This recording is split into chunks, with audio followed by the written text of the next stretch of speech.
Hello everyone, today I'm going to show you the counter against roundhouse kick. So this technique is from Muay Thai.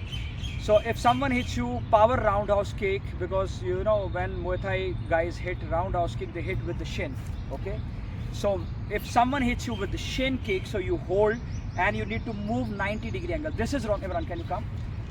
If you are standing in a straight line and try to hold this, now kick, boom. Okay, so you are holding here, this is wrong. I have seen many people on YouTube showing this technique that they are standing and if someone kicks, one, they are holding here only. Why? Because if the shin kick is coming, I am holding but I am getting hurt same time.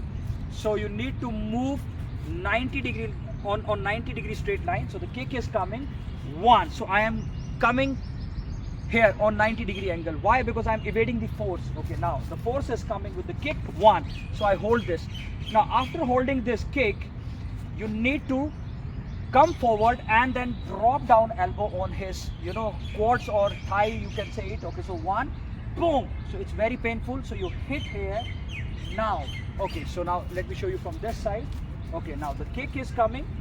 One, so hit here and now turn your right leg close in and then hold the leg from other hand and then hit turn around elbow on his face.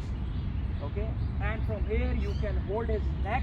Okay, so I'm shifting a little back to show this the throw. Okay, now the kick is coming, one, okay, two, and then three. Now hold the neck and move 360-degree and then throw the guy. Okay, now come up.